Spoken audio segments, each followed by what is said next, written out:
दोस्तों, आज हम बात करने वाले हैं एक ऐसे पक्षी की जिसकी आवाज़ जंगल की खामोशी को तोड़ देती है, जो पेड़ों पर हथौड़े की तरह वार करता है, जिसे देखकर अक्सर लोगों के मन में एक ही सवाल आता है कि क्या इसके सिर में दर्द नहीं होता। जी हाँ दोस्तों, आज की ये कहानी है कठफोड़वा यानी कि वुड पैकर की। एक ऐसा पक्षी जो पेड़ों से लड़ता नहीं, बल्कि पेड़ों के सहारे जिंदा रहता है। ये सिर्फ पक्षी नहीं है, बल्कि प्रकृति का इंजीनियर है, जंगल का डॉक्टर है और हमारे लिए एक जिंदा सीख है। इस डॉक्यूमेंट्री में हम जानेंगे इसका नाम कठफोड़वा क्यों पड़ा, यह कहाँ पाया जाता है, इसकी खासियत क्या है और इसकी कमजोरियां क्या हैं। तो पहले बात करते हैं कि इसका नाम कठफोड़वा क्यों पड़ा। भारत में वुड पैकर को कठफोड़वा कहा जाता है। अब जरा इस शब्द को सुनिए, कट फोड़ वा। कट का मतलब होता है लकड़ी, फोड़ का मतलब होता है तोड़ना और वा का मतलब होता है करने वाला, यानी कि लकड़ी को फोड़ने वाला। यह नाम बिल्कुल सही है, क्योंकि ये पक्षी अपनी तेज और मजबूत चोंच से पेड़ों की सख्त लकड़ी को भी छेद देता है। अंग्रेजी में इसे वुड प्लस पैकर कहा जाता है, यानी लकड़ी को ठोकने वाला। दुनिया में लगभग 200 से ज्यादा प्रजातियां कठफोड़वा की पाई जाती हैं। हर प्रजाति अलग दिखती है, लेकिन आदत एक जैसी, पेड़ पर लगातार ठक करना। कठफोड़वा कहाँ पाया जाता है? कठफोड़वा लगभग पूरी दुनिया में पाया जाता है, सिर्फ ऑस्ट्रेलिया और अंटार्कटिका को छोड़कर। भारत में हिमालय क्षेत्र, पश्चिमी घाट, मध्य भारत के जंगल, पूर्वोत्तर भारत, गांव और खेती के पास जहां पेड़ हैं, वहां कठफोड़वा मिलने की पूरी संभावना है। यह पक्षी घने जंगलों के साथ साथ खुले इलाकों, बागानों और कभी-कभी शहरों के पार्कों में भी दिख जाता है। इसकी जिंदगी का सबसे जरूरी हिस्सा है पेड़। पेड़ नहीं तो कठफोड़वा नहीं। कठफोड़वा की शारीरिक बनावट। कठफोड़वा का शरीर पूरी तरह उसके काम के हिसाब से बना है। पहला है मजबूत चोंच। इसकी चोंच छेनी जैसी होती है, जो लकड़ी में गहराई तक घुस सकती है। झटका सहने वाला दिमाग।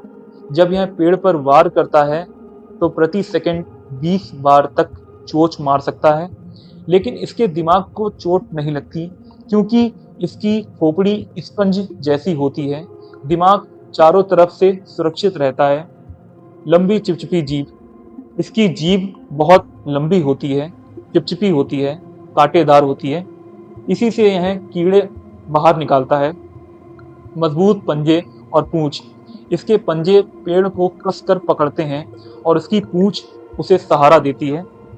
कठफोड़वा की खासियतें। कठफोड़वा सिर्फ अपनी चोंच के लिए नहीं, बल्कि अपनी पूरी जीवन शैली के लिए जाना जाता है।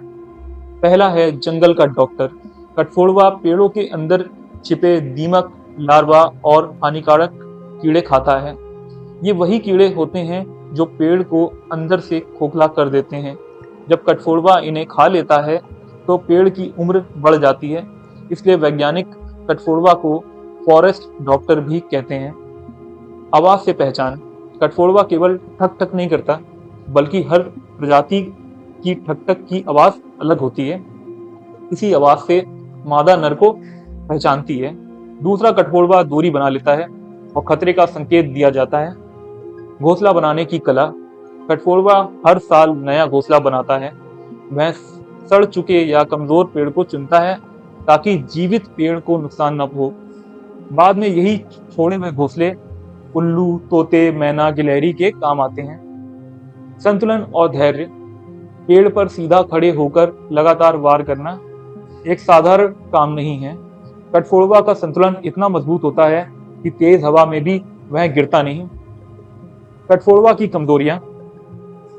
जितनी खासियतें कठफोड़वा को मजबूत बनाती हैं, उतनी ही कुछ कमजोरियां उसे खतरे में डालती हैं। पेड़ों पर अत्यधिक निर्भरता।